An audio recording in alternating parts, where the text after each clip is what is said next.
កម្មវិធីនេះសហការឧបត្ថម្ភដោយឱសថគីណាល់មួយសម្រាប់ការឈឺចុកចាប់មួយគីណាល់គ្រាប់សម្រាប់ឈឺចុកចាប់ពេលមករដូវ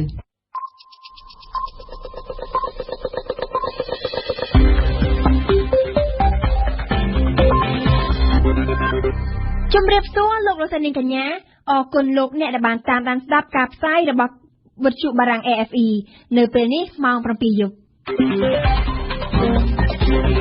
កម្មវិធីព័ត៌មានដោយអឹមរចនាលោកហ៊ុនសែនអំពាវនាវឲ្យអ្នកគាំទ្រត្រៀមប្រឆាំងអ្នកចង់ទម្លាក់រដ្ឋាភិបាលក្រុមគ្រួសារអ្នកបាត់ខ្លួន3ករណីនិងអ្នកស្លាប់2ករណីពឹងពាក់សង្គមស៊ីវិលឲ្យជួយស្វែងរកនិងប្តឹងផ្ដាល់រកយុត្តិធម៌វិបត្តិនយោបាយថៃក្រុមទី3អ្នកគាំទ្រការបោះឆ្នោតអស់អំណាចផ្ដើមបញ្ចេញសម្លេងតាលីបង់វាយប្រហារភេរវកម្មក្នុងសង្កាត់ស្ថានទូតកណ្ដាលរដ្ឋធានី RFI ថ្លែងពីខេត្តក្រចេះនៅព្រឹកថ្ងៃស្អែកនេះលោកនាយករដ្ឋមន្ត្រីហ៊ុនសែនបានអំពាវនាវឲ្យអ្នកគាំទ្រគណៈបកប្រជាជនកម្ពុជាទាំងអស់ត្រៀមខ្លួនក្រោកឈរឡើងប្រឆាំងជាមួយក្រុមអ្នកប៉ុនប៉ងធ្វើរដ្ឋប្រហារទម្លាក់រដ្ឋាភិបាលដោយមិនបានសម្ដៅឲ្យចំទៅលើគណៈបកណាប៉ុន្តែលោកនាយករដ្ឋមន្ត្រីបានហៅការប៉ុនប៉ងនោះថាជាទង្វើខុសច្បាប់ដែលមិនអាចបណ្ដោយបានប៉ុន្តែគណៈបកប្រឆាំងបដិសេធថាខ្លួនមិនដែលប៉ុនប៉ងរំលំរដ្ឋាភិបាលទេយើងស្ដាប់ប៉ែនបូណាលោកនាយករដ្ឋមន្ត្រីហ៊ុនសែនបានប្រកាសអំពាវនាវជាសាធារណៈនៅថ្ងៃសៅរ៍នេះដល់អ្នកដែលបានបោះឆ្នោតគាំទ្រគណៈបកប្រជាជនកម្ពុជាឲ្យត្រៀមខ្លួនប្រឆាំងតបវិញចំពោះទង្វើខុសច្បាប់ទាំងឡាយណាដែលឈានដល់ការធ្វើរដ្ឋប្រហារខុសច្បាប់និងផ្ទុយពីរដ្ឋធម្មនុញ្ញបងប្អូនអ្នកដែលបោះឆ្នោតឲ្យគណៈបកប្រជាជនទាំងឡាយត្រូវត្រៀមខ្លួនដើម្បីប្រឆាំងតបជាមួយទង្វើទាំងឡាយដែលខ្វះការទទួលខុសត្រូវនិងមានជារដ្ឋប្រហារការដោះស្រាយបញ្ហាត្រូវធ្វើនៅលើតុចរចាការដោះស្រាយបញ្ហាត្រូវធ្វើនៅក្នុងសភាมันអាចធ្វើតាមចំណាល់ទេការថ្លែងបែបនេះធ្វើឡើងនៅក្នុងពិធីសម្ពោធដាក់ឲ្យប្រើប្រាស់ភូមិកុមារអន្តរជាតិ SOS នៅក្នុងខេត្តក្រចេះវត្តមានរបស់លោកនាយករដ្ឋមន្ត្រីក្នុងខេត្តក្រចេះនៅពេលនេះអាចចាត់ទុកថាជាការបង្ហាញមុខដ៏កម្រម្ដងទៀតនៅតាមបណ្ដាខេត្តចាប់តាំងពីក្រោយការបោះឆ្នោតខែកក្កដាឆ្នាំ2013មកការបោះឆ្នោតដែលគណៈបកប្រជាជនកម្ពុជាបាត់បង់អស់22កៅអីពីក្នុងរដ្ឋសភាមិនតែប៉ុណ្ណោះគណៈបកប្រឆាំងនៅតែមិនទទួលយកលទ្ធផលនិងបានចោទគណៈបកកាន់អំណាចថាបានលួចបន្លំសន្លឹកឆ្នោតទៀតផងនេះក៏ជាលើកទី1ដែរដែលលោកនាយករដ្ឋមន្ត្រីហ៊ុនសែនបានថ្លែងសារនយោបាយយ៉ាងធ្ងន់ធ្ងរទៅកាន់គណៈបកប្រឆាំងបន្ទាប់ពីស្ថិតនៅស្ងៀមស្ងាត់អស់រយៈពេលជាច្រើនខែមកលោកបានប្រមានថាកម្ពុជាមិនដូចជានៅអេស៊ីបទូនីស៊ីឬក៏លីប៊ីដែលគេអាចធ្វើបដិវត្តផ្ដួលរំលំបាននោះឡើយអត់ទេនិយាយគ្នាច្បាស់កុំឃើញគេមិនមកតែគេមិនធ្វើតែដល់ម៉ោងត្រូវធ្វើតែហួរកំណត់ត្រូវធ្វើអាហ្នឹងនិយាយច្បាស់មិនមែនជាការគម្រាមទេតែនេះគឺជាការអនុវត្តច្បាប់ការអនុវត្តការពីរដ្ឋធម្មនុញ្ញបើទោះបីជាលោកនាយករដ្ឋមន្ត្រីហ៊ុនសែនមិនបាននិយាយចំទៅលើក្រុមណាក៏ប៉ុន្តែគេអាចយល់បានថាលោកចង់សម្ដៅទៅលើគណៈបកប្រឆាំងដែលកំពុងតែបន្តទាមទារឲ្យមានការបោះឆ្នោតឡើងវិញនិងឲ្យលោកចុះចេញពីមុខតំណែងតាមរយៈមហាបាតុកម្មជាបន្តបន្ទាប់លោកបញ្ជាក់ថាគណៈបកប្រឆាំងក៏មិនអាចយកប្រទេសកម្ពុជាធ្វើជាចំណាប់ខ្មាំងបានដែរលោកនាយករដ្ឋមន្ត្រីក៏បានហៅការផ្ដាល់យោបល់ទាំងឡាយដូចជាស្នើសុំឲ្យព្រះមហាក្សត្រដាក់រាជនិងធ្វើជានាយករដ្ឋមន្ត្រីនៃរដ្ឋាភិបាលបណ្ដោះអាសន្នជាដើមនោះថាជាការញុះញង់យ៉ាងណាក៏ដោយគណៈបកប្រឆាំងបានបដិសេធថាខ្លួនមិនដែលមានបំណងផ្ដួលរំលំរដ្ឋាភិបាលទេលោកយឹមសុវណ្ណអ្នកនាំពាក្យគណៈបកសង្គ្រោះជាតិបានប្រាប់វិទ្យុបារាំងអន្តរជាតិនៅថ្ងៃនេះថាអត់ចង់មានផ្ដួលរំលំអ្នកណាទេក៏ប៉ុន្តែដើម្បីឲ្យការបោះឆ្នោតបានអានឹងទៅតនាយករដ្ឋមន្ត្រីលោកចុះចេញពីតំណែងហើយជំហររបស់គណៈបកសង្គ្រោះជាតិលោកចុះចេញលោកមិនចុះចេញគឺរដ្ឋាភិបាលនឹងមិនខុសរដ្ឋធម្មនុញ្ញរួចផ្សេងទៅហើយបាទខ្ញុំមិនចង់ប្រើពាក្យអីដែលមើលមកវាដូចជាឃើញថាវាប៉ះទង្គិចគ្នាតែរៀងរហូតវាមិនដូចគ្នាទេគឺយើងចង់បានសន្តិភាពប្រកបដោយយុត្តិធម៌ហើយយុត្តិធម៌វាកើតឡើងចេញពីការបោះឆ្នោតដោយសេរីនិងយុត្តិធម៌លោកយឹមសុវណ្ណបញ្ជាក់ថាគណៈបក្សសង្គ្រោះជាតិទាមទារឲ្យបោះឆ្នោតឡើងវិញដើម្បីរៀបចំឲ្យមានរដ្ឋាភិបាលនិងរដ្ឋសភាស្របច្បាប់ដែលជាការរកយុត្តិធម៌ជូនម្ចាស់ឆ្នោតហើយការទាមទារទាំងនេះធ្វើឡើងតាមគោលការណ៍អហិង្សាតែប៉ុណ្ណោះ សូមជម្រាបជូនថាភូមិកុមារ SOS ក្រចេះដែលលោកនាយករដ្ឋមន្ត្រីកម្ពុជាសម្ពោធដាក់ឲ្យប្រើប្រាស់នៅថ្ងៃនេះជាគម្រោងទី9របស់អង្គការភូមិកុមារ SOS អន្តរជាតិបានចាប់ផ្ដើមសាងសង់នៅថ្ងៃទី25មករាឆ្នាំ2012និងបានបញ្ចប់ការសាងសង់នៅថ្ងៃទី9ខែមិថុនាឆ្នាំ2013នៅទីតាំងរបស់ក្រសួងសង្គមគិច្ចអតីតយុទ្ធជនក្នុងទំហំដី 1230 ម៉ែត្រក្រឡាភូមិនេះអាចទទួលកុមារស្នាក់នៅបានចំនួន130នាក់និងអាចទទួលសិស្សចូលរៀនសាលាម៉ាតេចំនួន120នាក់ផ្អែកតាមកិច្ចសហប្រតិបត្តិការជាមួយក្រសួងអង្គការភូមិកុមារ SOS អន្តរជាតិបានបដិញ្ញាបន្តគម្រោងជាច្រើនទៀតនៅកម្ពុជាគម្រោងទី10នឹងចាប់ផ្ដើមនៅខេត្តកំពតលើផ្ទៃដីទំហំ3ហិកតានៅដើមឆ្នាំ2014នេះដោយឡែកមានដឹកនាំគណៈបកប្រឆាំងគឺលោកសំរងស៊ីនិងលោកកឹមសុខាបើតាមកម្មវិធីដែលបានព្រៀងទុកនៅថ្ងៃសៅរ៍នេះបានបន្តដំណើរចុះខេត្តជួបសកម្មជននៅភាគនិរតីនៃប្រទេសកម្ពុជាដំបូងគឺនៅខេត្តតាកែវហើយថ្ងៃអាទិត្យស្អែកអ្នកទាំងពីរនឹងបន្តទៅខេត្តកំពតថ្ងៃច័ន្ទលោកសំរងស៊ីនិងលោកកឹមសុខានឹងជួបសកម្មជននៅក្នុងខេត្តព្រះសីហនុចំណែកនៅថ្ងៃអង្គារទី21មករាខាងមុខនេះមេបកប្រឆាំងនឹងចុះទៅស្រុកស្អាងខេត្តកណ្ដាលរហូតមកទល់ពេលនេះមានសាច់ញាតិអ្នករងគ្រោះដោយអំពើហិង្សានៅផ្លូវវែងស្រេងចំនួន3ករណីហើយដែលបានពឹងពាក់អង្គការសង្គមស៊ីវិលឲ្យជួយស្វែងរកសមាជិកគ្រួសាររបស់ពួកគេមន្ត្រីអង្គការសង្គមស៊ីវិលបានថ្លែងថាសម្រាប់ក្រុមគ្រួសារដែលមានសមាជិកស្លាប់និងរបួសដែលពេលនេះបានទទួលដំណឹងថាមាន2ករណីហើយក្នុងចំណោមអ្នកស្លាប់4នាក់បានដាក់ពាក្យប្តឹងជនដៃដល់ក្នុងអំពើហិង្សាហើយត្រូវបានអង្គការសង្គមស៊ីវិលផ្ដល់ជូននៅជំនួយផ្នែកច្បាប់ផងដែរញឹមសុផលជូនព័ត៌មានពិស្ដា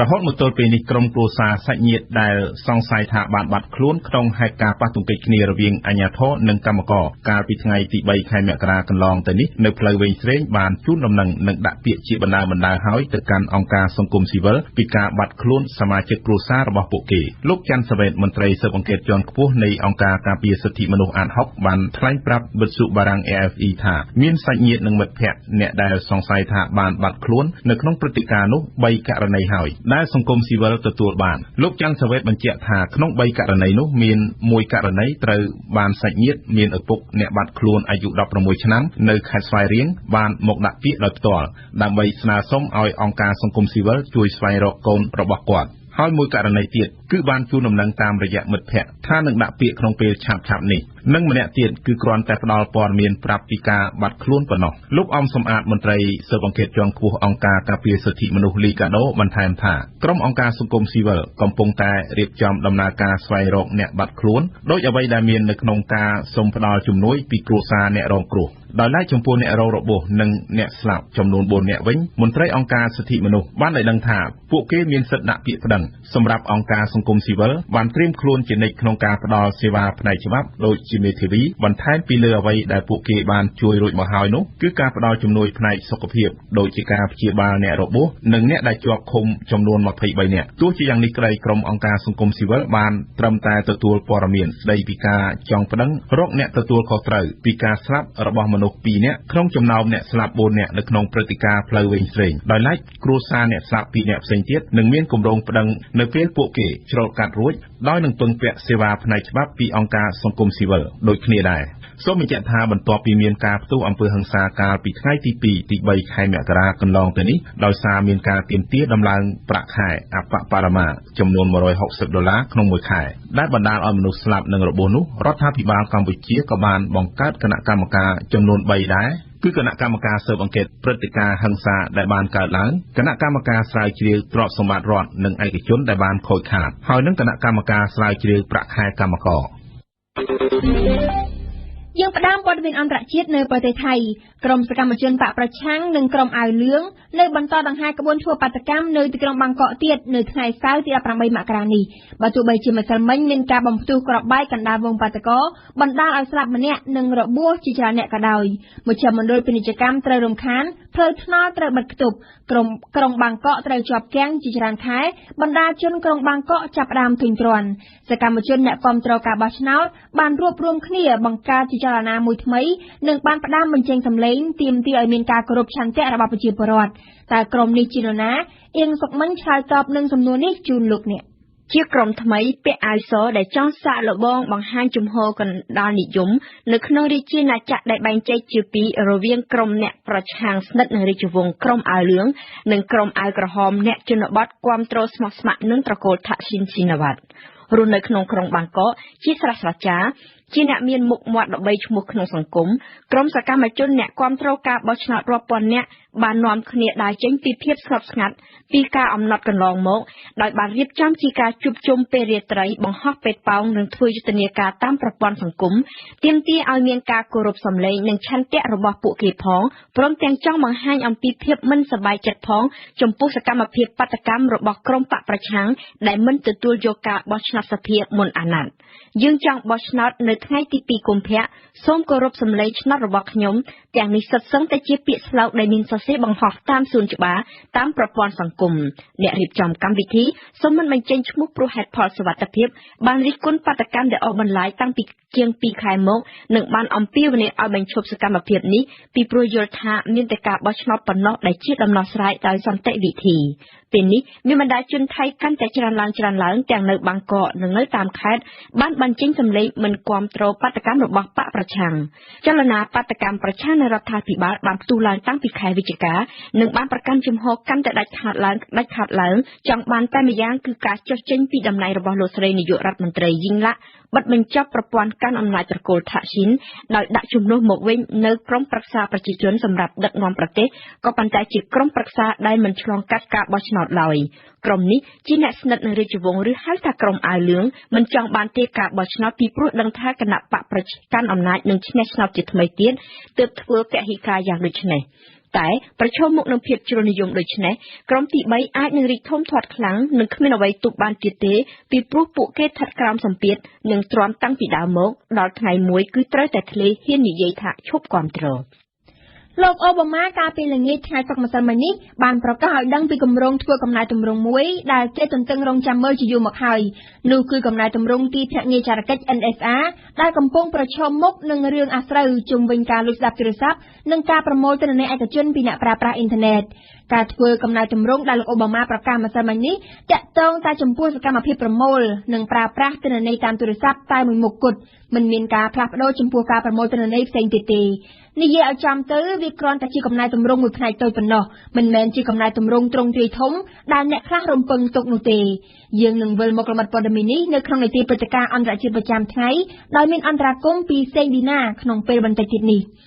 នៅប្រទេសអាហ្វហ្គានីស្ថានទីក្រុងកាប៊ូលបានក្លាយជាចំណុចវាយប្រហារភេរវកម្មកាលពីថ្ងៃសុក្រទី17មករាម្សិលមិញបង្កឲ្យមានមនុស្សស្លាប់យ៉ាងហោចណាស់21នាក់ក្នុងនោះមាន4នាក់ជាបុគ្គលិករបស់ក្រុមប្រឹក្សាសន្តិសុខអង្គការសហប្រជាជាតិភេរវកម្មជាស្នាដៃរបស់ពួកតាលីបង់នេះបានផ្ទុះឡើងនៅមុខភោជនីយដ្ឋានមួយក្នុងសង្កាត់ស្ថានទូតដែលមានជនបរទេសជាច្រើនចូលចិត្តទៅជួបជុំគ្នាជាពិសេសក្នុងល្ងាចថ្ងៃសុក្រចុងសប្តាហ៍អៀងសុកមិញរាយការណ៍ការវាយប្រហារភេរវកម្មយប់មិញនេះត្រូវបានប្រកាសទទួលស្គាល់ដោយគ្មានបង្អង់ពីសំណាក់ពួកតាលីបង់នៅវេលាម៉ោងប្រមាណ 7 កន្លះយប់ម៉ោងនៅក្នុងស្រុកអត្តឃាតជនបានបំផ្ទុះគ្រាប់បែកនៅចំពីមុខភោជនីយដ្ឋានបន្តដោយការបាញ់រះមួយប្រែទៀតនេះបើតាមអនុរដ្ឋមន្ត្រីក្រសួងមហាផ្ទៃដែលបានបញ្ជាក់ថាក្រោយការបំផ្ទុះគ្រាប់បែកដែលលាន់ឮពេញរដ្ឋធានីកាប៊ូលជនប្រដាប់អាវុធ2នាក់ផ្សេងទៀតបានស្ទុះឆ្លៀតចូលទៅក្នុងអាហារដ្ឋានរួចបាញ់រះលើភ្ញៀវដែលគ្មានរអារយៈពេលប្រមាណ20នាទីអត្តឃាតជនមានគ្នា3នាក់ក៏ប៉ុន្តែ2នាក់ទៀតត្រូវបានប៉ូលីសកម្ចាត់បានទាន់ពេលវេលាមិនអាចធ្វើការបំផ្ទុះគ្រាប់បែកបាននៅក្នុងចំណោមជនរងគ្រោះបាត់បង់ជីវិតវិញមាន13នាក់ជាជនបរទេសម្នាក់ជាជនជាតិដាណឺម៉ាកម្នាក់ជាអង់គ្លេសកាណាដា2នាក់និងទំនងជា4នាក់ជាសមាជិកក្រុមប្រឹក្សាសន្តិសុខអង្គការសហប្រជាជាតិហើយម្នាក់ផ្សេងទៀតជាតំណាងអចិន្ត្រៃយ៍អង្គការមូលនិធិរូបិយវត្ថុអន្តរជាតិ IMF អ្នកនាំពាក្យតាលីបង់បានអះអាងថាមានអ្នកទទួលខុសត្រូវជាន់ខ្ពស់អាល្លឺម៉ង់ស្លាប់ដែរក៏ប៉ុន្តែក្រុងដាកឡាំងមិនបានបញ្ជាក់ព័ត៌មាននេះទេបើតាមជនជាតិបារាំងម្នាក់ស្នាក់នៅទីក្រុងកាប៊ូលតាំងពី3ឆ្នាំកន្លងមកនិងស្ថិតនៅមិនឆ្ងាយប៉ុន្មានពីកន្លែងកើតហេតុភោជនីយដ្ឋាននេះមានការការពារសុវត្ថិភាពខ្លាំងណាស់ពីព្រោះជាភោជនីយដ្ឋានដែលបានទទួលសិទ្ធិអនុញ្ញាតរកស៊ីពីស្ថានទូតបារាំងប្រចាំទីក្រុងកាប៊ូលជាទីកន្លែងប្រមូលផ្ដុំស្ថានទូតនានានិងមានអ្នកមានអាហ្វហ្គានីស្ថានរស់នៅច្រើន ការវាយប្រហារអត្តឃាតនេះផ្ទុះឡើងតែ5ថ្ងៃប៉ុណ្ណោះក្រោយភារវកម្មអត្តឃាតប្រឆាំងនឹងរថយន្តប៉ូលីសដែលកាលនោះបណ្ដាលឲ្យស្លាប់កងកម្លាំងប៉ូលីសអាហ្វហ្គានីស្ថាន2នាក់នៅទីក្រុងកាប៊ូលដែរសូមរំលឹកជូនថាកងកម្លាំងអន្តរជាតិអូតង់នឹងត្រូវដកចេញពីអាហ្វហ្គានីស្ថាននៅចុងឆ្នាំនេះហើយការដកកងទ័ពក្នុងបរិបទនយោបាយតានតឹងបំផុតពីព្រោះការបោះឆ្នោតប្រធានាធិបតីនឹងត្រូវប្រព្រឹត្តទៅនៅថ្ងៃទី4មេសាខាងមុខឯការវាយប្រហារតាលីបង់ក៏មានកាន់តែច្រើនឥតឈប់ដែរ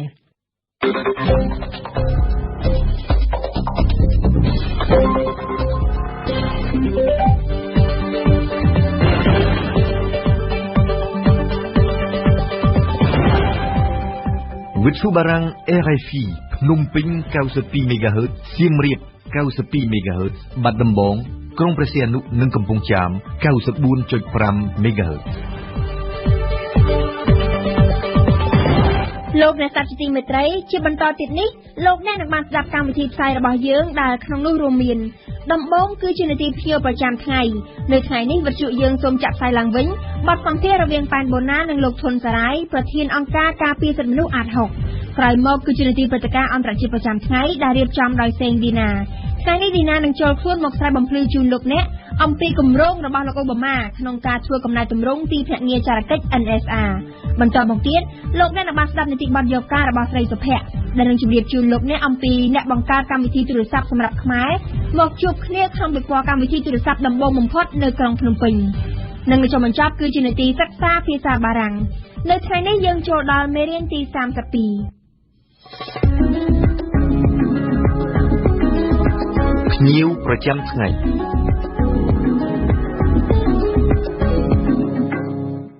នៅក្នុងនីតិភ្ញៀវប្រចាំថ្ងៃរបស់វិទ្យុយើងនៅថ្ងៃនេះយើងសូមចាក់ផ្សាយឡើងវិញបទសម្ភាសន៍រវាងប៉ែនបូណានិងលោកធុនសារាយប្រធានអង្គការការពារសិទ្ធិមនុស្សអាត6ក្នុងកិច្ចសម្ភាសន៍ជាមួយវិទ្យុបារាំងអន្តរជាតិលោកធុនសារាយបានអះអាងថាគណៈបកប្រជាជនកម្ពុជានិងគណៈបកសង្គ្រោះជាតិមានចំណុចរួមមួយសំខាន់គឺកំណែទម្រង់ការបោះឆ្នោតដូច្នេះនៅសារតែការជជែកគ្នាលម្អិតអំពីបញ្ហានេះនឹងត្រូវកំណត់ថាការបោះឆ្នោតលើកក្រោយធ្វើឡើងនៅពេលណាតែប៉ុណ្ណោះសូមអញ្ជើញស្ដាប់កិច្ចសម្ភាសន៍របស់ប៉ែនបូណាជាមួយលោកធុនសារាយដូចតទៅលោកធុនសារាយខ្ញុំបាទសូមជម្រាបសួរបាទជំរាបសួរលោកអរគុណលោកដែលបានផ្ដល់កិច្ចសម្ភាសន៍ជាមួយនឹងវិទ្យុបារាំងអន្តរជាតិ RFI ហើយបានអញ្ជើញមកដល់បន្ទប់ផ្សាយរបស់វិទ្យុយើងដោយផ្ទាល់នៅពេលនេះដោយដែលយើងបានឃើញស្រាប់ហើយថាពេលនេះស្ថានភាពនយោបាយកំពុងតែតានតឹងកាន់តែខ្លាំងឡើងជាដរាបរវាងគណៈបកជាប់ឆ្នោតទាំងពីរគណៈបកសង្គ្រោះជាតិចេះតែបន្តទាមទារបោះឆ្នោតឡើងវិញហើយនឹងឲ្យលោកនាយករដ្ឋមន្ត្រីហ៊ុនសែនចុះចេញពីមុខតំណែងចំណែកឯរដ្ឋាភិបាលគណៈបកប្រជាជនកម្ពុជាវិញនៅតែបន្តការងាររបស់ខ្លួនធម្មតាហាក់ដូចជាមិនខ្វល់ខ្វាយនឹងការទាមទាររបស់បកប្រឆាំងទេជាបឋមនេះតើលោកមើលឃើញយ៉ាងដូចម្តេចដែរអំពីស្ថានភាពទូទៅប្រសិនណាបើស្ថានភាពនេះវានៅតែអូសបន្លាយបន្តទៅចឹងទៀតមើលទៅខាងមុខនេះប្រហែលជាពិបាកនឹងជិះផុតពីអំពើហិង្សាណាតើលោកយល់ឃើញចឹងដែរទេសូមអរគុណលោកអែមណាបាទខ្ញុំមានការបារម្ភហើយបានជាខ្ញុំទៅជាអង្គការសង្គមវិទ្យាតែមានការគិតថាបើទុកបណ្ដោយសភាពការនេះដោយមកពុំមានដំណោះស្រាយអ្វីមួយដែលសមស្របទេនោះអំពើហិង្សាអាចនឹងផ្ទុះឡើងនៅពេលណាមួយនៅពេលខាងមុខជាមិនខានបើដូច្នេះតើបើតាមកសែភ្នែករបស់លោកអ្វីទៅជាដំណោះស្រាយសម្រាប់គណៈបកទាំងពីរដើម្បីចាក់ចេញពីវិបត្តិយើងខ្ញុំមានការសង្កេតមួយរវាងគណៈបកទាំងពីរនេះយើងឃើញមានចំណុចកណ្ដាលដូចគ្នាណាចំណុចដូចគ្នាទាំងពីរដែលខ្ញុំសង្កេតឃើញគឺចំណុចទី1គឺការដែលមិនចង់ឃើញអំពើហិង្សាអាចនឹងផ្ទុះនៅពេលខាងមុខដែរទាំងគណៈបកសង្គ្រោះជាតិក៏ដូចជាគណៈបកប្រជាជនចំណុចទី2យើងឃើញថាទាំងសងខាងនៅតែយល់ថាដំណើរការនៃការបោះឆ្នោតនៅតែជាការប្រកាន់ដោយអ្នកទាំងពីរដែរទោះបីជាគណៈបកសង្គ្រោះជាតិលោកធ្វើបាតកម្មប៉ុណ្ណាក៏ដោយក៏លោកនៅតែទាមទារត្រឹមតែការបោះឆ្នោតឡើងវិញហើយចំណែកខាងគណៈបកប្រជាជនក៏លោកនៅតែគិតថានឹងមានការបោះឆ្នោតឡើងវិញដោយពលលោកក៏បានខិតខំប្រឹងប្រែងដើម្បីទៅរកជំនួយអីទាំងឡាយដើម្បីមកធ្វើកំណែតម្រង់ដូចជាទៅសុំជប៉ុនឲ្យជួយធ្វើការកំណែតម្រង់ប្រព័ន្ធបោះឆ្នោតអីចឹងនេះជាកិច្ចការដែលឃើញថាទាំងសងខាងនៅប្រកាន់យល់ថាការប្រកួតប្រជែងទៀតដណ្ដើមអំណាចគ្នានៅតែតាមផ្លូវបោះឆ្នោតដដែលទេអញ្ចឹងយើងឃើញថាចំណុចពីរដូចគ្នាក៏ប៉ុន្តែអ្វីដែលខុសគ្នាដែលខ្ញុំសង្កេតឃើញគឺនៅតែពេលវេលាទេអញ្ចឹងបើយើងទៅជែកគ្នាពីពេលវេលាវិញប្រហែលជាអាចនឹងរកចំណុចកណ្ដាលមួយបានបាទចាដូចលោកមានប្រសាសន៍បាញ់មិញហើយថាទាំងគណៈបកប្រជាជនកម្ពុជាទាំងគណៈបកសង្គ្រោះជាតិនឹងមើលឃើញថាកំណែតម្រង់ប្រព័ន្ធបោះឆ្នោតនឹងគឺសំខាន់ណាស់ហើយឥឡូវនេះគណៈបកសង្គ្រោះជាតិទាមទារឲ្យបោះឆ្នោតឡើងវិញក៏ប៉ុន្តែតើការបោះឆ្នោតឡើងវិញនឹងអាចធ្វើភ្លាមបានទេនៅពេលខាងមុខថាហ្នឹងហើយខ្ញុំចង់និយាយថា យើងមើលពេលវេលាវិញការគណៈបកសង្គ្រោះជាតិលោកចង់បោះឆ្នោតឲ្យបានឆាប់ប៉ុន្តែបើយើងបោះឆ្នោតឆាប់វាដូចជាមានភាពទាំងប្រទេសគ្នានឹងចំហកន្លងមកដែលថាយើងអត់ទទួលស្គាល់នៅលទ្ធផលដែលបោះឆ្នោតដោយប្រព័ន្ធមួយដែលมันមានភាព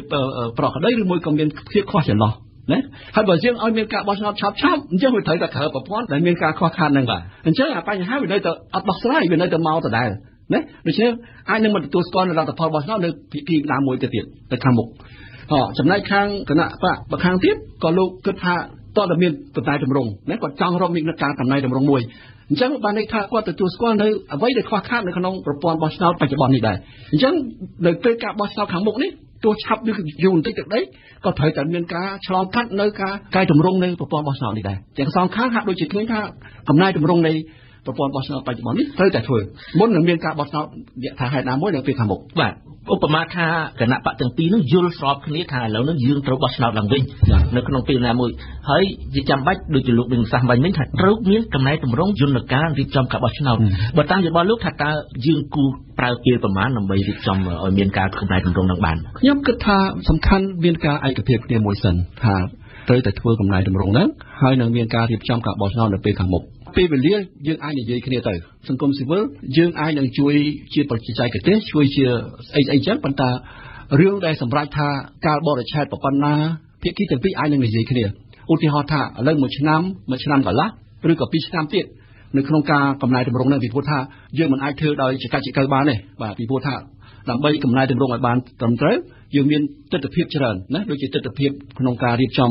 គណៈកម្មការរៀបចំការបោះឆ្នោតទស្សនវិជ្ជានៃការធ្វើបញ្ជីឈ្មោះនេះឲ្យបានត្រឹមត្រូវឡើងវិញអញ្ចឹងវាត្រូវការពេលវេលាណាមួយសមស្រ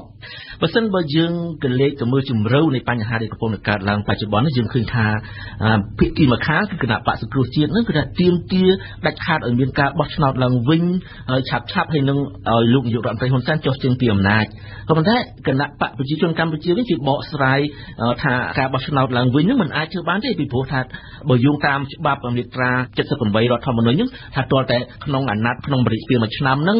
រដ្ឋាភិបាលត្រូវបានទម្លាក់2ដងទើបឲ្យរដ្ឋសភានឹងរំលាយនឹងបោះឆ្នោតបានបើតាមយោបល់លោកថានេះជារនាំងផ្លូវច្បាប់ដែលរារាំងមិនអាចឲ្យបោះឆ្នោតមុនអាណត្តិបានឬមកក៏យើងអាចមានលទ្ធភាពមួយណាទៀតដើម្បីចេញរួចបាទយើងនិយាយអំពីច្បាប់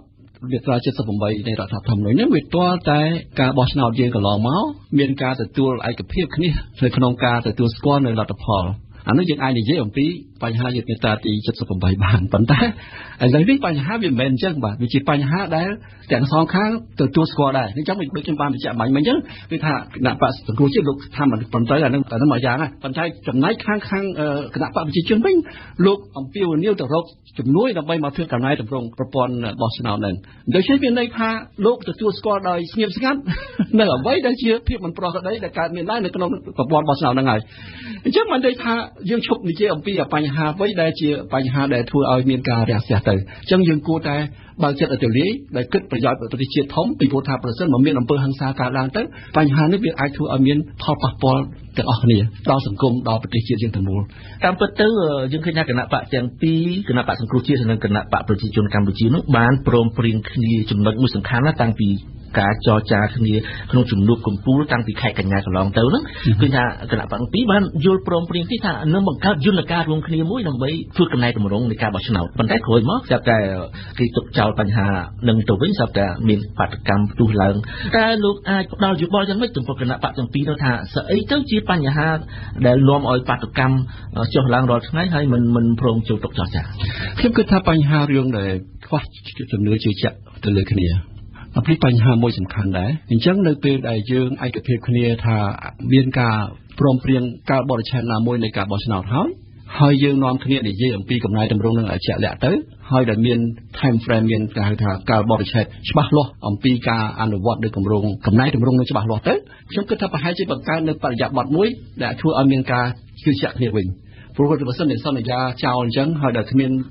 ការជជែកគ្នាឲ្យម៉ត់ចត់ហើយមានការបរិច្ឆេទច្បាស់លាស់ពីដំណាក់កាលណាទៅដំណាក់កាលណាត្រូវកែតម្រង់អីហើយឲ្យឃើញជាជំហានហើយថាចប់ពេលណាកំណត់ពេលណាច្បាស់លាស់អានេះគឺថាជាកាត់បញ្ហាមួយដ៏សំខាន់ហើយបើម្នាក់រឿងទៅតឹងថាមិនព្រមរៀងខ្លួនចុះបើសិនជាអំពើហិង្សាកើតឡើងតើវាយ៉ាងម៉េចបាទ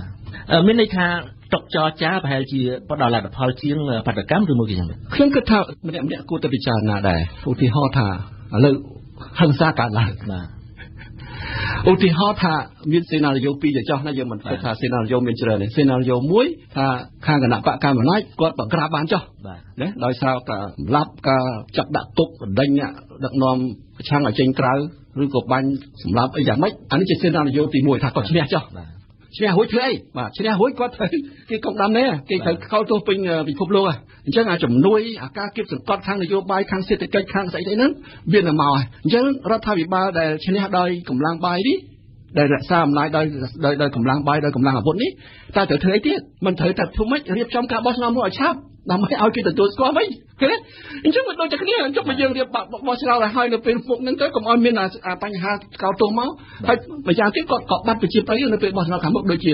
ការធ្វើនៃរដ្ឋប្រហារថាក់ស៊ីនកន្លងមកព្រោះអំណាចយោធាមិនអាចស្ថិតស្ថេរគង់វង្សជារៀងរហូតទៅបានទេដោយមិនមានការរៀបចំការបោះឆ្នោតឲ្យបានជាឆាប់ជាទីបំផុតដែលអាចធ្វើទៅបានដើម្បីឲ្យរបបរបស់ខ្លួនហ្នឹងមកមានវិសានុកូលភាពវិញអញ្ចឹងយើងឃើញថាត្រូវតែរៀបចំការបោះឆ្នោតណាឃើញទេហើយឲ្យបានឆាប់តែអាចធ្វើទៅបាននេះគឺយើងឃើញរបបយោធាទាំងអស់នៅក្នុងពិភពលោកនៅពេលដែលធ្វើរដ្ឋប្រហាររួចឬមួយក៏ធ្វើការបង្ក្រាបដោយយោធារួចត្រូវតែរៀបចំការបោះឆ្នោតឲ្យឆាប់ជាទីបំផុតដែលអាចធ្វើទៅបានសេណារីយ៉ូទី2បើសិនជាខាងអ្នកដែលប្រើប្រាស់កម្លាំងប្រជារាស្ត្រឈ្នះវិញយើងបង្កើតនៅវប្បធម៌មួយណាវប្បធម៌ដណ្ដើមអំណាចដោយកម្លាំងបាយហើយណាបើសិនជាថ្ងៃក្រោយទៅអ្នកណាមានអំណាចខ្លាំងទៀតអញ្ចឹងគេអាចប្រើអំណាចកម្លាំងហ្នឹងមកដណ្ដើមអំណាចវិញនៅក្រៅប្រព័ន្ធបោះឆ្នោតអញ្ចឹងយើងបង្កើតវប្បធម៌នៃការដែលដណ្ដើមអំណាចនេះដោយហិង្សាអញ្ចឹងណាយើងឈ្នះមែនប៉ុន្តែយើងឈ្នះដោយកម្លាំងណាមិនមែនឈ្នះដោយការបោះឆ្នោតហើយបើយើងឈ្នះរួចយើងមិនត្រូវរៀបចំការបោះឆ្នោតវិញទៅដែរដូច្នេះវានៅតែមករបស់បោះឆ្នោតវិញទាំងអស់គ្នាបើអញ្ចឹងយើងរកមកការបោះឆ្នោតវិញមិនក៏យើងមិនជែកគ្នាមុននោះកុំឲ្យអបិសាកើតឡើងទាំងសងខាងអត់មានណាចំណេញទេគេបាទនិយាយដល់ចំណុចនេះគឺជាការពិតហើយយើងឃើញថាឥឡូវនេះមួយខាងគឺសំអាងទៅលើឆន្ទៈប្រជាពលរដ្ឋគណៈបកសង្គ្រោះជាតិអាងថាខ្លួនធ្វើអ្វីទៅតាមឆន្ទៈរបស់ប្រជាពលរដ្ឋអ្នកគាំទ្ររបស់ខ្លួនចំណែកគណៈបកប្រជាជនវិញថាខ្លួនក៏មានអ្នកគាំទ្របោះឆ្នោតយ៉ាងដែរក៏អញ្ចឹងចូលគ្នាអត់ចុះអញ្ចឹងមានន័យថាអ្វីទៅជាឆន្ទៈពលរដ្ឋក្នុងន័យប្រជាធិបតេយ្យបាទខ្ញុំថាមានតែការសម្ដែងមតិនយោបាយនឹងឯងបាទនៅក្នុងលទ្ធិប្រជាធិបតេយ្យសង្គមប្រជាធិបតេយ្យអំណាចធំគឺអំណាចរាស្ត្រនឹងឯងអញ្ចឹងអំណាចរាស្ត្រនៅតែណាអំណាចរាស្ត្រនៅតែហ្នឹងឯងនៅកន្លែងដែលការសម្ដែងមតិនយោបាយហ្នឹងអញ្ចឹងការសម្ដែងមតិនយោបាយដែលសំខាន់ជាងគេនោះគឺពេលបោះឆ្នោតហ្នឹងឯងហើយបើការបោះឆ្នោតម្ដងយើងតែងតែឆ្លោះគ្នាដោយសារតែប្រព័ន្ធបោះឆ្នោតហ្នឹងមិនល្អមិនត្រឹមត្រូវគឺយើងឈប់ដេកឲ្យលបែងចាស់កម្រិតហ្នឹងទៀតទៅយើងគួរតែដូរហើយបាទពីថ្ងៃហ្នឹងទៅយើងគួរតែដូររៀបចំប្រព័ន្ធបោះឆ្នោតមួយឲ្យត្រឹមត្រូវដើម្បីឲ្យមានការទុកចិត្តទៅលើប្រព័ន្ធបោះឆ្នោតហ្នឹងទៅទើបសង្គមយើងមានស្ថិរភាពមួយជាប់លាប់បាទអញ្ចឹងមានន័យថាទោះក្នុងកលៈទេសៈណាក៏ដោយកម្ពុជាយើងមិនត្រូវបោះបង់ចោលគន្លងនៃការបោះឆ្នោតទេបាទអានេះជាគំនិតរបស់ខ្ញុំហើយអ្នកណាដែលគិតថាអាចនឹងរក្សាអំណាចឬកណ្ដាលអំណាចបានដោយកម្លាំងបាយគួរតែពិចារណាឡើងវិញបាទសូមអរគុណជាថ្មីម្ដងទៀតចំពោះលោកធុនសារាយប្រធានអង្គការអាត6ដែលបានចំណាយពេលវេលាផ្ដល់កិច្ចសម្ភាសន៍ជាមួយវិទ្យុបារាំងអន្តរជាតិ RFI អរគុណហើយនឹងសូមជម្រាបលាលោកបាទសូមអរគុណលោកបណ្ណាព័ត៌មានលឿនរហ័សច្បាស់លាស់និងស៊ីជម្រៅវិទ្យុបារាំង RFI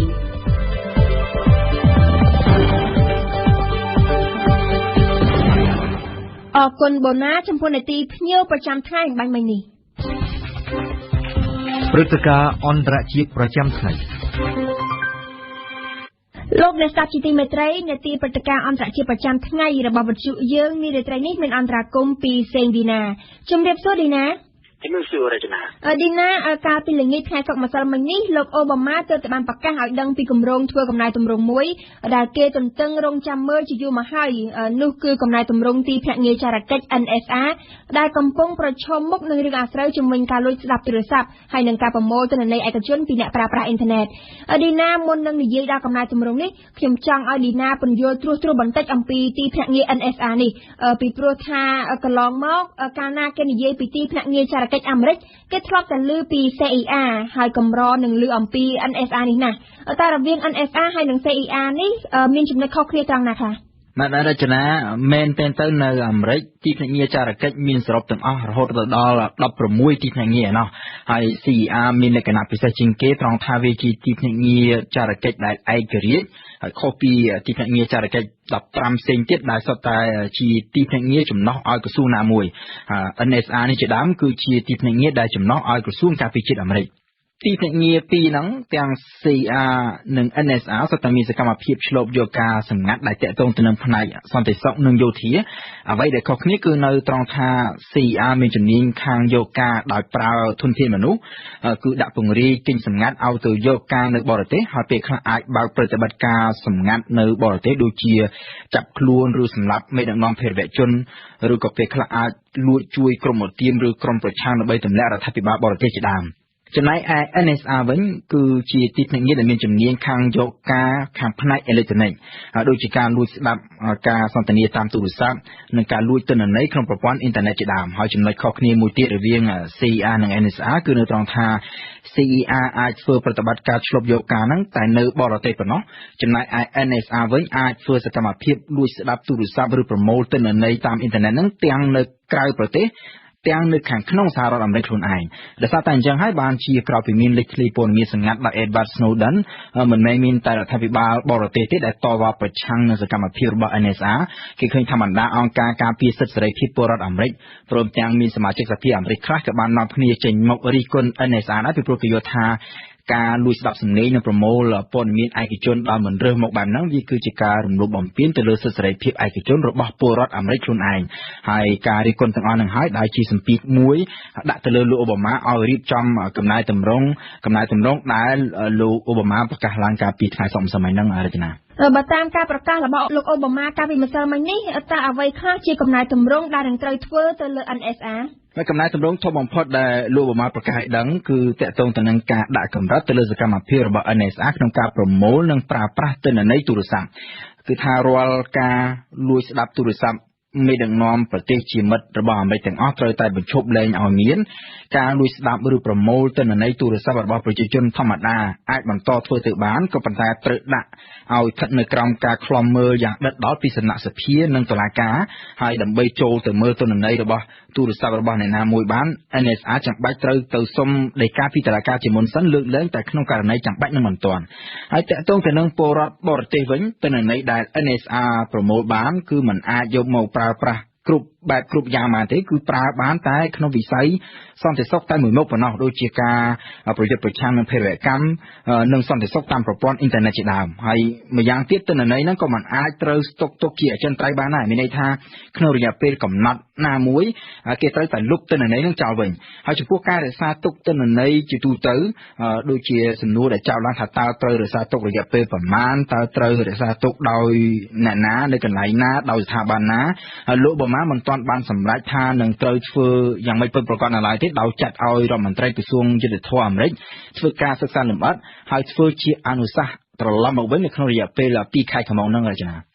បើស្ដាប់មើលទៅកំណែតម្រង់ទាំងអស់នេះតាក់ទងតែនឹងការប្រមូលទិន្នន័យតាមទូរស័ព្ទហើយរួចចុះការប្រមូលទិន្នន័យតាមប្រព័ន្ធអ៊ីនធឺណិតវិញព្រោះថាបើតាមព័ត៌មានសម្ងាត់បញ្ចេញដោយ Edward Snowden ហ្នឹងការឆ្លើយឆ្លងតាមអ៊ីមែលហើយនឹងព័ត៌មានផ្ទាល់ខ្លួនរបស់អ្នកប្រើប្រាស់អ៊ីនធឺណិតនៅទូទាំងពិភពលោកក៏ត្រូវបានទីភ្នាក់ងារ NSR ហ្នឹងលួចយកយ៉ាងសន្ធឹកសន្ធាប់ដែរឌីណាបាទរចនាមើលទៅឃើញតែអញ្ចឹងមែនការធ្វើកំណែតម្រង់ដែលលោកអូបាម៉ាប្រកាសម្សិលមិញហ្នឹងគឺតាក់ទងតែចំពោះសកម្មភាពប្រមូលនិងប្រើប្រាស់ទិន្នន័យតាមទូរស័ព្ទតែមួយមុខគត់ហើយមិនមានការផ្លាស់ប្ដូរធំដុំណាមួយចំពោះការប្រមូលទិន្នន័យផ្សេងទៀតទេបើនិយាយឲ្យចំទៅវាគ្រាន់តែជាកំណែតម្រង់មួយផ្នែកតូចមួយមិនមែនជាកំណែតម្រង់ទ្រង់ទ្រាយធំដែលអ្នកខ្លះបានរំពឹងទុកពីមុននោះទេហើយមែនទៅយើងឃើញថាលោកអូបាម៉ាមិនទាំងបានស្ដីបន្ទោស NSR ចំពោះសកម្មភាពកន្លងមកផងទេគឺមានតែស្ដីបន្ទោស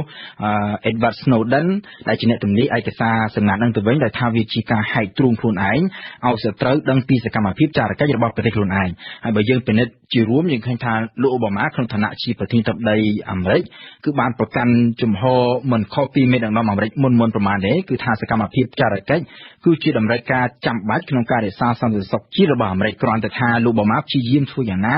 ឲ្យវាមានតុល្យភាពរវាងសន្តិសុខហើយនិងសិទ្ធិសេរីភាពឯកជនតែប៉ុណ្្នឹងឯងរចនាចាអរគុណឌីណាសម្រាប់បទអន្តរាគមន៍ជុំវិញគម្រោងរបស់លោកអូបាម៉ាក្នុងការធ្វើកំណែតម្រង់ទីភ្នាក់ងារចារកិច្ច NSR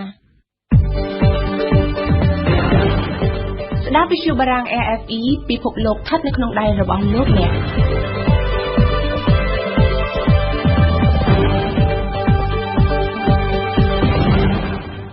លោកនេះកំពុងស្ដាប់កម្មវិធីព័ត៌មានរបស់វិទ្យុបារាំងអន្តរជាតិ AFE មុននឹងចូលដល់ការផ្សាយផ្សេងទៀតខ្ញុំសូមសង្ខេបព័ត៌មានសំខាន់ៗជូនលោកអ្នកស្ដាប់ឡើងវិញថ្លែងពីខេត្តក្រចេះនៅព្រឹកថ្ងៃស្អែកនេះលោកនាយករដ្ឋមន្ត្រីហ៊ុនសែនបានអំពាវនាវឲ្យអ្នកគាំទ្រគណបកប្រជាជនកម្ពុជាទាំងអស់ត្រៀមខ្លួនក្រោកឈរឡើងប្រឆាំងជាមួយក្រុមអ្នកប៉ុនប៉ងធ្វើរដ្ឋប្រហារទម្លាក់រដ្ឋាភិបាលដោយមិនបានសម្ដៅឲ្យចំទៅលើគណៈបកណាប៉ុន្តែលោកនាយករដ្ឋមន្ត្រីបានហៅការប៉ុនប៉ងនោះថាជាទង្វើខុសច្បាប់ដែលមិនអាចបណ្តៅបានប៉ុន្តែគណៈបកប្រឆាំងបដិសេធថាខ្លួនមិនដែលប៉ុនប៉ងរំលំរដ្ឋាភិបាលទេភូមិកុមារ SOS ក្រចេះដែលលោកនាយករដ្ឋមន្ត្រីកម្ពុជាសម្ពោធដាក់ឲ្យប្រើប្រាស់នៅថ្ងៃនេះជាគម្រោងទី9របស់អង្គការភូមិកុមារ SOS អន្តរជាតិបានចាប់ផ្ដើមសាងសង់នៅថ្ងៃទី25មករាឆ្នាំ2012និងបានបញ្ចប់ការសាងសង់នៅថ្ងៃទី9មិថុនាឆ្នាំ2013នៅទីតាំងរបស់ក្រសួងសង្គមគិច្ចអតីតយុទ្ធជនក្នុងទំហំដី 1230 ម៉ែត្រក្រឡាភូមិនេះអាចទទួលកុមារស្នាក់នៅបានចំនួន130នាក់និងអាចទទួលសិស្សចូលរៀនសាលាមត្តេយ្យចំនួន120នាក់ផ្អែកតាមកិច្ចសហប្រតិបត្តិការជាមួយក្រសួងអង្គការភូមិកុមារ SOS អន្តរជាតិបានបដិញ្ញាបន្តគម្រោងជាច្រើនទៀតនៅកម្ពុជាគម្រោងទី10នឹងចាប់ផ្ដើមនៅខេត្តកំពតលើផ្ទៃដីទំហំ3ហិកតានៅដើមឆ្នាំ2014នេះមេដឹកនាំគណៈបកប្រឆាំងគឺលោកសំរងស៊ីនិងលោកកឹមសុខាបើតាមកម្មវិធីដែលបានព្រៀងទុកនៅថ្ងៃស្អែកនេះលោកទាំងពីរបានបន្តដំណើរចុះខេត្តជួបសកម្មជននៅភូមិនិរដីនៃប្រទេសកម្ពុជាដំបូងគឺនៅខេត្តតាកែវហើយនៅថ្ងៃអាទិត្យស្អែកអ្នកទាំងពីរនឹងបន្តទៅខេត្តកំពតថ្ងៃច័ន្ទលោកសំរងស៊ីនិងលោកកឹមសុខានឹងជួបសកម្មជនក្នុងខេត្តព្រះសីហនុចំណែកនៅថ្ងៃអង្គារទី21ខែមករាខាងមុខនេះមេបកប្រឆាំងនឹងចុះទៅស្រុកស្អាងខេត្តកណ្ដាល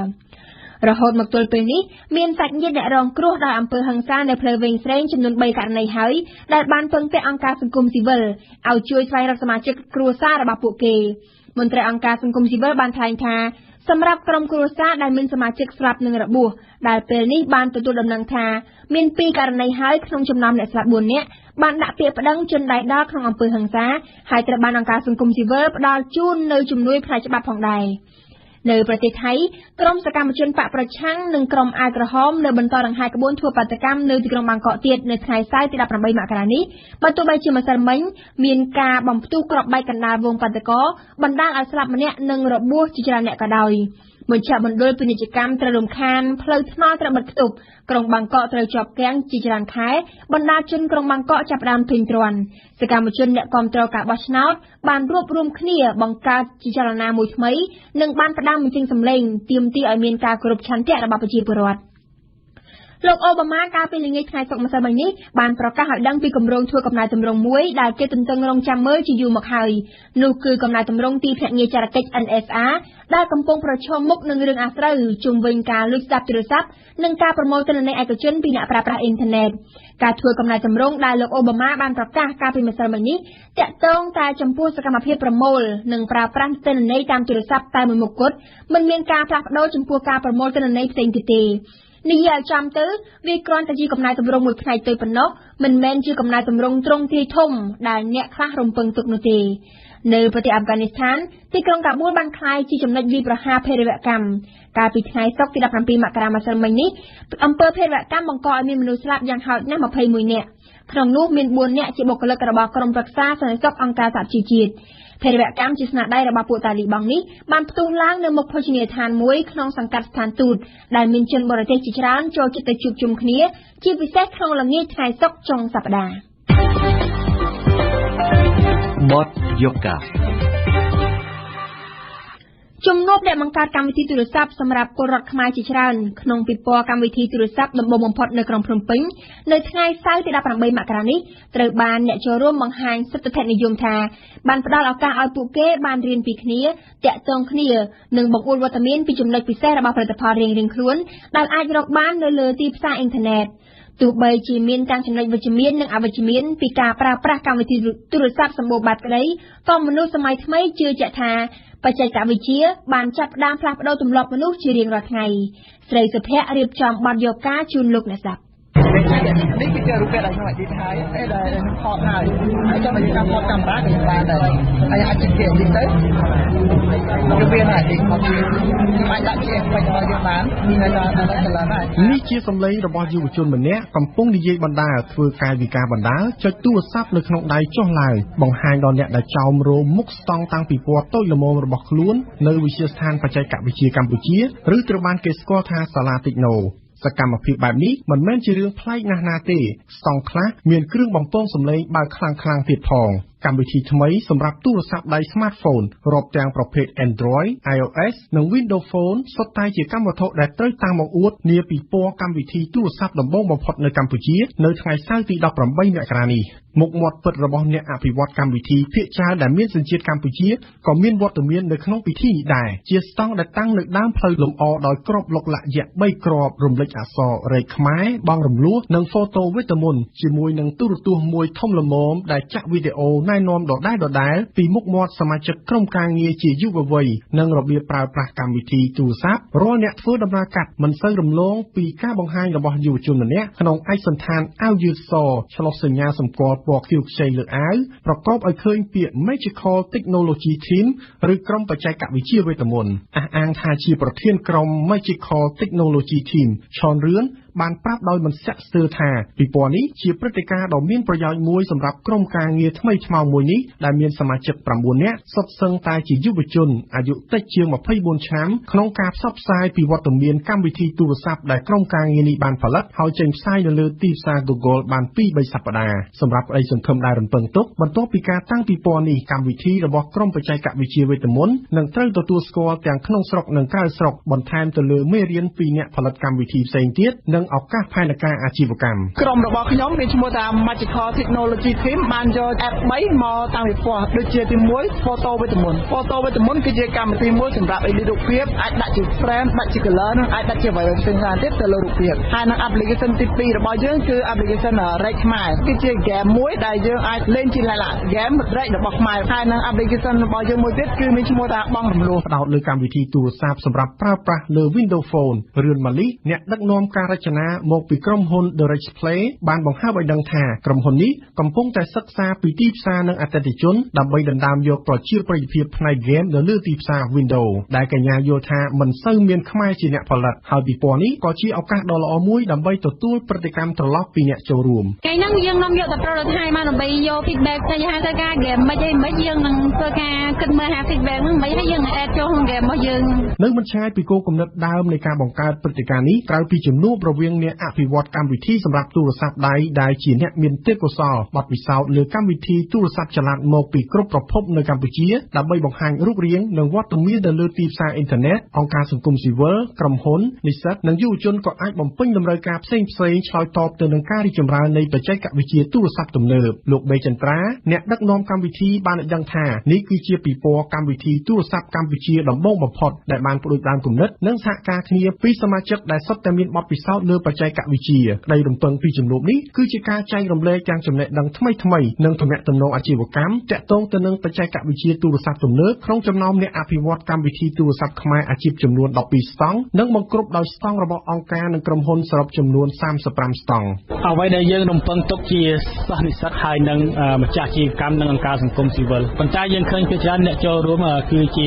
សិស្សនិស្សិតហើយក្នុងនោះក៏យើងឃើញខាងផ្នែកសង្គមស៊ីវិលហើយនិងផ្នែកអាជីវកម្មគិតមកចំនួនច្រើនដែរអានឹងទៅតាមអ្វីដែលខ្ញុំបានស្គាល់ពួកគាត់ហើយនឹងបានមើលឃើញភាពពិតនៅក្នុងកម្មវិធីហ្នឹងជាអង្គការមួយដែលមានដើមកំណើតនៅប្រទេសបារាំងបានមកដល់កម្ពុជាជាង10ឆ្នាំធ្វើការលើវិស័យអប់រំនិងអំណាចតាមរយៈបទពិសោធន៍កសាងបណ្ណាល័យសាលារៀនសហគមន៍បែរងាកមកចាប់អារម្មណ៍ផលិតបណ្ណាល័យខ្មែរអនឡាញលើ Google Store លោកវ៉ាន់សំភ័រអ្នកសម្របសម្រួលកម្មវិធីប្រចាំប្រទេសកម្ពុជានៃអង្គការ EdAction មានមោទនភាពលើបណ្ណាល័យខ្មែរដែលលោកយល់ថាជាបណ្ណាល័យខ្មែរអនឡាញដំបូងបំផុតដែលមានឯកសារខ្មែរជាច្រើនត្រូវបានផ្ដល់ជូនអ្នកប្រើប្រាស់ដោយមិនគិតប្រាក់លោកបានឲ្យដឹងថាត្រឹមពេលមួយសប្តាហ៍បណ្ណាល័យអនឡាញខ្មែរបានទាក់ទាញអ្នកដោនឡូតប្រើប្រាស់ជាង 2000 នាក់ហើយពិព័រណ៍នេះនឹងជួយផ្សព្វផ្សាយពីបណ្ណាល័យខ្មែរអនឡាញនិងកសាងទំនាក់ទំនងក្នុងភាពជាដៃគូជាមួយនឹងអ្នកនិពន្ធអ្នកអាននិងផលិតករផ្សេងទៀត ដើម្បីជាប្រយោជន៍ទាំងអស់គ្នា Smart Library គឺជាកម្មវិធីមួយដែលប្រមូលផ្ដុំនៅសៀវភៅអនឡាញជាច្រើនសម្រាប់កុមារយុវវ័យហើយនិងមនុស្សធំតែម្ដងដែលមានសៀវភៅចម្រុះទាំងប្រឡោមលោកសៀវភៅសម្រាប់តាក់ទងនឹងបំណិនជីវិតសៀវភៅចម្រុះរាប់សិបសៀវភៅដែលនៅក្នុងបណ្ណាល័យរបស់យើងហើយប្រជាពលរដ្ឋខ្មែរគ្រប់វ័យទាំងនោះអាច download ដោយឥតគិតថ្លៃ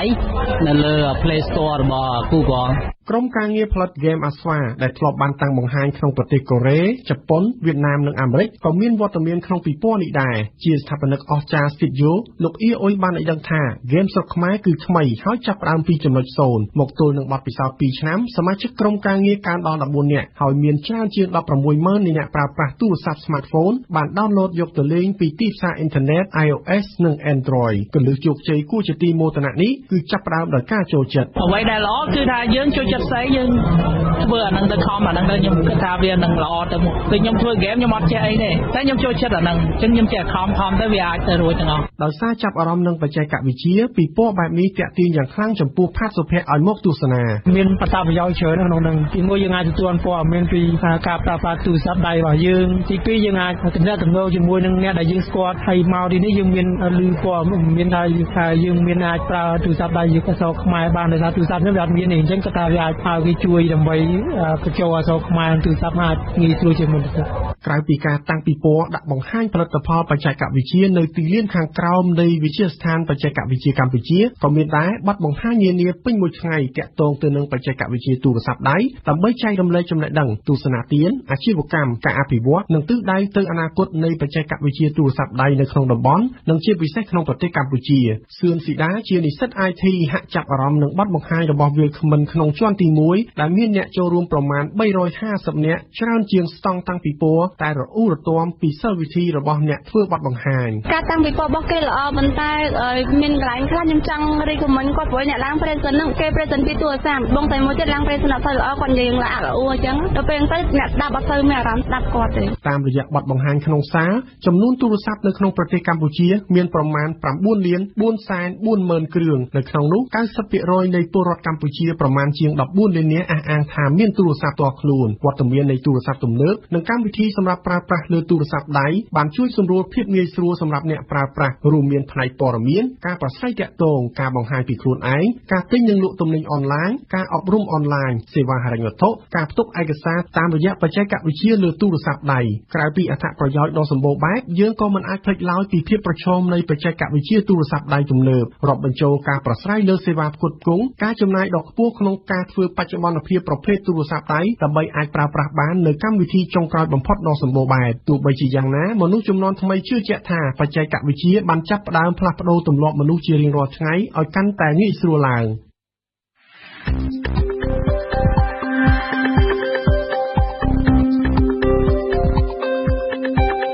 ព័ត៌មានទាន់ហេតុការណ៍បទយកការប្រកបដោយវិជ្ជាជីវៈទស្សនៈសារព័ត៌មានខ្មែរបទវិភាគគ្រប់ជ្រុងជ្រោយផ្ដល់ជូនដោយវិទ្យុបារាំង RFE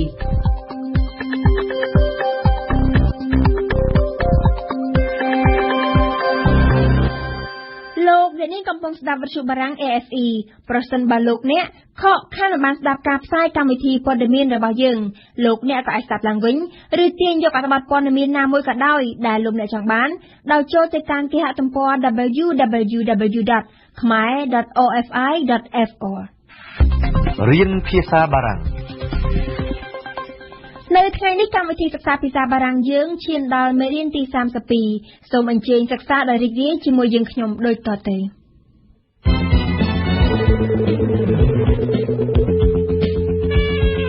Radio France Internationale présente. Comment vont les affaires?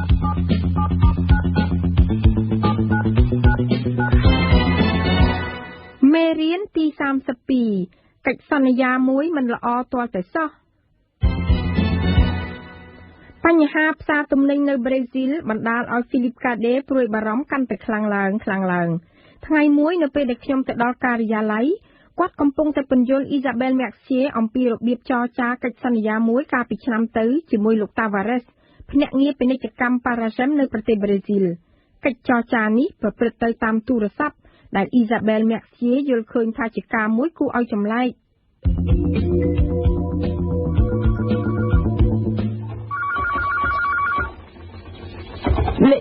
Vous avez tout négocié au téléphone? Oui, nous avons tout négocié au téléphone. C'est incroyable. Donc, ce monsieur Tavares, tu ne le connais pas? Je le connais au téléphone. Et qu'est-ce que tu sais de lui? Eh bien, il parle très bien français et c'est un homme charmant. Mais félicitations. Tu as sûrement trouvé l'agent idéal. Qu'est-ce que vous en pensez, Daniel? Est-ce que M. Tavares est le seul agent de Paragem au Brésil? Très bonne question. Est-ce que M. Tavares est l'agent exclusif de Paragem? En fait, oui. Nous lui avons donné l'exclusivité pour tout le Brésil. Mais le Brésil est un pays immense. Je sais, mais il a beaucoup insisté pour obtenir l'exclusivité. Pour lui, c'était une condition essentielle.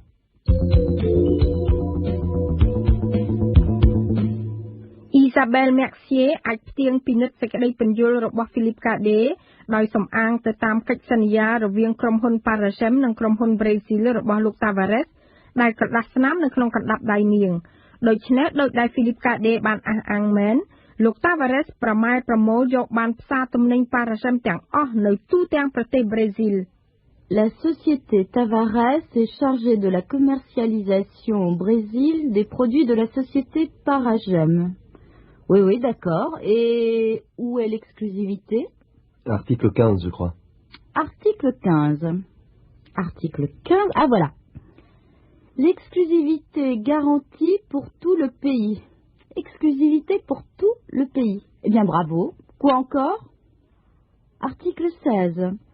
La société Tavares recevra une commission de 40% sur le chiffre d'affaires hors taxe. 40% du chiffre d'affaires? C'est beaucoup trop. ភ្នាក់ងារដែលនាំផលិតផល Paragem ចេញទៅលក់ក្រៅប្រទេសទទួលកុំមីស្យងទាំងអស់គ្នាកុំមីស្យងគឺប្រាក់កម្រៃផ្ទាល់ខ្លួនប្រាក់កុំមីស្យងនេះជាបៀវត្សរបស់គេហើយគឺជាទឹកប្រាក់បានមកពីកម្រិតការប្រាក់ក្នុងភាគរយបារាំងហៅថា pourcentage នៃតម្លៃសរុបរបស់ផលរបរនៃការលក់ចេញទាំងប៉ុន្មានកម្រិតការប្រាក់នេះមានចំនួន 40% ចំពោះលោក Tavares.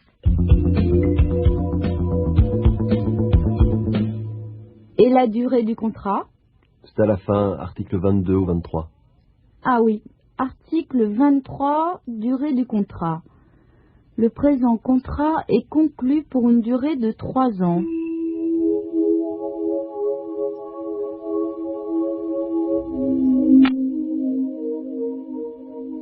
Les លក្ខខណ្ឌសិក្ខៈទាំងអស់នៅក្នុងកិច្ចសន្យាត្រូវបានចារក្នុងន័យជាវិជ្ជមានគឺជារបៀបរាយការណ៍ម្យ៉ាងដោយសរសេរដែលគេច្រើនប្រើនៅក្នុងភាសាតុលាការទូទៅជាពិសេសនៅក្នុងកិច្ចសន្យាឧទាហរណ៍ La société Tavares est chargée l'exclusivité est garantie le présent contrat est conclu. Dis-moi, Philippe, si je calcule bien, le contrat arrive bientôt à expiration. Philippe, il faut partir pour le Brésil pour renégocier ce contrat. Isabelle ទើបនឹងដឹងថាកិច្ចសន្យាដែលមានរយៈពេល3ឆ្នាំនឹងផុតកំណត់នៅពេលឆាប់ៗនេះបារាំងហៅថា à expiration ដូច្នេះជាឱកាសមួយដែល Paragem ត្រូវតែចរចាកិច្ចសន្យានេះសារជាថ្មីបារាំងហៅថា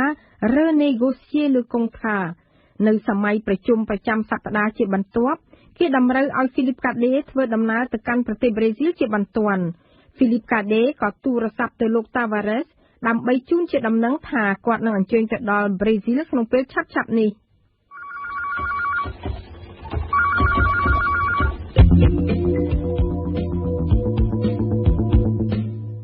Dans une semaine? Oui, monsieur Tavares, j'arrive dans une semaine. Mais est-ce bien nécessaire, monsieur Cadet? Je crois que nous pouvons tout régler au téléphone. Je préfère vous rencontrer personnellement. Pourtant, nous n'avons pas de problème particulier. Monsieur Tavares, nos ventes au Brésil ont chuté. Nous sommes très inquiets. Mais le marché brésilien est un marché difficile. Je n'en doute pas, monsieur Tavares. Je crois néanmoins que notre contrat est un bon contrat et que nous pouvons malgré tout continuer sur les mêmes bases. Nous pouvons aussi partir sur de nouvelles bases. Vous ne voulez tout de même pas renégocier un aussi bon contrat? Pour être franc, monsieur Tavares, j'ai bien peur que si.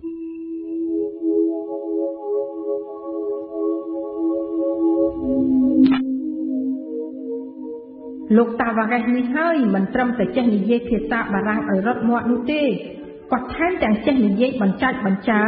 ដោយប្រើពាក្យបារាំងក្នុងន័យជំទាស់ជានិច្ចដូចជា mais pourtant néanmoins malgré tout tout de même Mais est-ce bien nécessaire, monsieur Cadet? Pourtant, nous n'avons pas de problème particulier. Je crois néanmoins que notre contrat est un bon contrat. មួយសប្តាហ៍ក្រោយមក Philippe Cadet ក៏ឡើងយន្តហោះទៅកាន់ប្រទេសប្រេស៊ីលដើម្បីចរចាកិច្ចសន្យាឡើងវិញ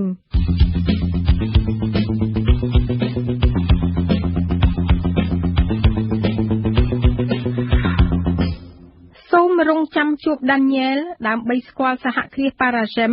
និងជាមួយគ្នានោះហាត់រៀនភាសាបារាំងនៅក្នុងពិភពសហគ្រាសនៅក្នុងមេរៀនពេលនោះជាឱកាសរៀនអាននិងធ្វើអត្ថាធិប្បាយជាមួយនាង Isabelle Mercier នៅកិច្ចសន្យាមួយជាភាសាបារាំងនៅពេលនោះដែរទើបគេបានដឹងថាលំនាំឃ្លាបារាំងមួយយ៉ាងហៅថា la forme passive ច្រើនគេនិយមប្រើនៅក្នុងកិច្ចសន្យា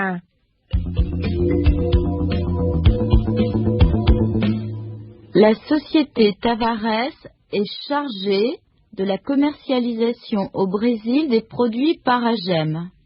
Article 15. L'exclusivité est garantie pour tout le pays. Article 23. Le présent contrat est conclu pour une durée de 3 ans. បន្ទាប់មកសូមរងចាំហាត់រៀនការពោលពាក្យសំអាងដោយប្រើពាក្យបន្ទាប់បន្សំម្យ៉ាងដើម្បីបញ្ជាក់ភាពជំទាស់ដូចជា mais néanmoins malgré tout tout de même Mais est-ce bien nécessaire, monsieur Cadet? Je crois néanmoins que notre contrat est un bon contrat et que nous pouvons malgré tout continuer sur les mêmes bases. Vous ne voulez tout de même pas renégocier un aussi bon contrat? ដូច្នេះសូមកុំភ្លេចណាត់ជួបជាមួយសហគ្រាស Paragem នៅក្នុងមេរៀន Comment vont les affaires តាមរយៈ RFE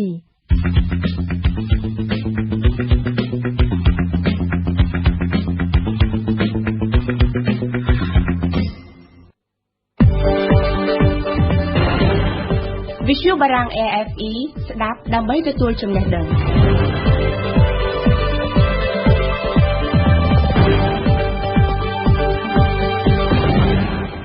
លោកអ្នកស្ដាប់វិទ្យុបារាំង AFE កម្មវិធីព័ត៌មានរយៈពេល1ម៉ោងរបស់វិទ្យុយើងជិតដល់ទីបញ្ចប់ហើយនៅពេលនេះខ្ញុំសូមជូនព័ត៌មានសង្ខេបឡើងវិញថ្លែងពីខេត្តក្រចេះនៅព្រឹកថ្ងៃសៅរ៍នេះលោកនាយករដ្ឋមន្ត្រីហ៊ុនសែនបានអំពាវនាវឲ្យអ្នកគាំទ្រគណបកប្រជាជនកម្ពុជាទាំងអស់ត្រៀមខ្លួនក្រោកឈរឡើងប្រឆាំងជាមួយក្រុមអ្នកប៉ុនប៉ងធ្វើរដ្ឋប្រហារទម្លាក់រដ្ឋាភិបាលដោយមិនបានសម្ដៅឲ្យចំទៅលើគណៈបកណាប៉ុន្តែលោកនាយករដ្ឋមន្ត្រីបានហៅការប៉ុនប៉ងនោះថាជាទង្វើខុសច្បាប់ដែលមិនអាចបណ្ដោយបានប៉ុន្តែគណៈបកប្រឆាំងបដិសេធថាខ្លួនមិនដែលប៉ុនប៉ងរំលំរដ្ឋាភិបាលទេដោយឡែកមេដឹកនាំគណៈបកប្រឆាំងគឺលោកសំរងស៊ីនិងលោកកឹមសុខាបានបន្តដំណើរចុះខេត្តជួបសកម្មជននៅភាគនិរតីនៃប្រទេសកម្ពុជាដំបូងនៅថ្ងៃនេះគឺនៅខេត្តតាកែវហើយថ្ងៃអាទិត្យស្អែកអ្នកទាំងពីរនឹងបន្តដំណើរទៅខេត្តកំពតថ្ងៃច័ន្ទលោកសំរងស៊ីនិងលោកកឹមសុខានឹងជួបសកម្មជនក្នុងខេត្តព្រះសីហនុចំណែកនៅថ្ងៃអង្គារទី21ខែមករាខាងមុខនេះមេបក